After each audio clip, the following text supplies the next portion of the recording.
অনেকদিন আগের কথা, এক গ্রামে নীল নামে এক গরিব রাখাল ছেলে থাকত। তার নিজের বলতে তেমন কিছুই ছিল না, ছিল শুধু একটা বাঁশের বাঁশি। যখন সে মাঠে গরু চড়াতে যেত, তখন গাছের ছায়ায় বসে সেই বাঁশি বাজাত। তার বাঁশির সুর এত মিষ্টি ছিল যে পাখিরাও গান গাইতে ভুলে গিয়ে চুপ করে শুনত। নদীর জলও যেন শান্ত হয়ে যেত।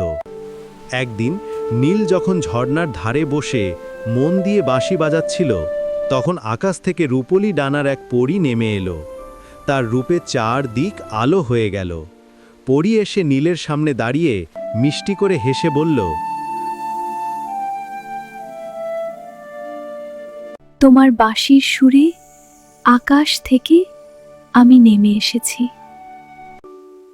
এত সুন্দর সুর আমি অনেক দিন শুনিনি। আমি তো শুধু মন খুশি করার জন্য বাজাই।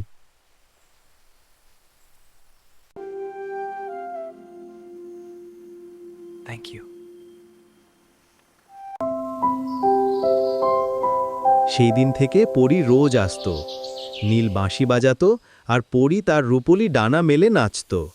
তারা একে অপরের খুব ভালো বন্ধু হয়ে গেল। নীল তাকে তার গ্রামের গল্প শোনাত, তার ভেড়াগুলোর কথা বলতো, আর পরী বাকে পরীদের দেশের জাদুর গল্প শোনাত। তাদের বন্ধুত্ব দিনে দিনে আরও গভীর হতে লাগল। কিন্তু একদিন পরীর মুখটা খুব উদাস ছিল।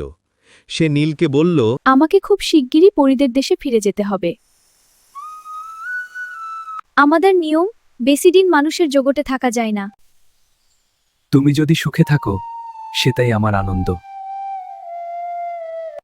তুমি যদি সুখে থাকো, সেটাই আমার আনন্দ। নীল, যখনই মন খারাপ হবে এটা বাজাবে। আমি রাখলাম বন্ধু। আমি শুনতে পাব, আর তোমার জন্য আশীর্বাদ পাঠাব। এখন বিদায়।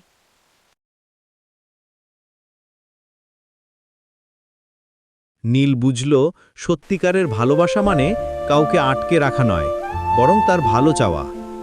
এরপর থেকে নীল সেই রূপোর বাঁশিটাই বাজাত। তার সুর যেন আরও মিষ্টি, আরও মায়াবী হয়ে উঠল। গ্রামের লোকেরা তার বাঁশির সুরে মুগ্ধ হয়ে যেত। তারা বলতো, বাবা নীল, তোর সুরে মন ভালো হয়ে যায়। বাবা নীল, তোর সুরে মন ভালো হয়ে যায়। তুই বাজালে গাছগুলোও যেন হাসে।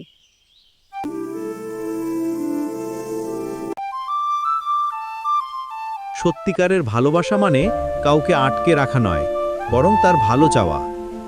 এরপর থেকে নীল সেই রূপোর বাঁশিটাই বাজাত। তার সুর যেন আরও মিষ্টি, আরও মায়াবী হয়ে উঠল। গ্রামের লোকেরা তার বাঁশির সুরে মুগ্ধ হয়ে যেত। তারা বলতো, বাবা নীল, তোর সুরে মন ভালো হয়ে যায়। তুই বাজালে গাছগুলো যেন হাসে। 1 বছর পর গ্রামে ভয়ানক খরা দেখা দিল। মাঠ ফেটে চৌচির, নদী নালা সব শুকিয়ে গেল। মানুষ আর পশু পাখিদের খুব কষ্ট। তখন নীলের পরীর কথা মনে পড়ল। সে গ্রামের সবচেয়ে উঁচু টিলার ওপর উঠে সেই রূপোর বাঁশিটা বাজাতে শুরু করল। সে নিজের জন্য নয়, গ্রামের সবার জন্য মন থেকে প্রার্থনা করে বাজাচ্ছিল। আশ্চর্যজনকভাবে কিছুক্ষণ পরেই আকাশে কালো মেঘ জমতে শুরু করল। দেখতে দেখতে ঝমঝম করে বৃষ্টি নামল। পুরো গ্রাম আনন্দে নেচে উঠল। সবাই বুঝতে পারল এটা নীলের বাঁশিরই জাদু।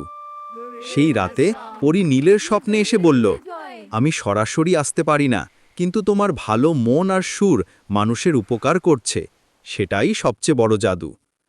নীল জিজ্ঞাসা করল, তুমি কি আর কখনো আসবে না? পরী হেসে বলল, যখনই তুমি ভালো কাজ করবে, মানুষের মুখে হাসি ফুটাবে, ভাববে আমি কাছেই আছি। এরপর থেকে নীল শুধু নিজের জন্য নয়, সবার আনন্দের জন্য বাঁশি বাজাত। সে গ্রামের সবচেয়ে প্রিয় মানুষ হয়ে উঠল। আর রাতের আকাশে যখন সবচেয়ে উজ্জ্বল তারাটা জ্বলজ্বল করত, নীল বুঝত তার পরী বন্ধু তাকে দেখছে। সত্যিকারের ভালোবাসা এমনই হয়, যা দূরে থেকেও আলো দেখায়।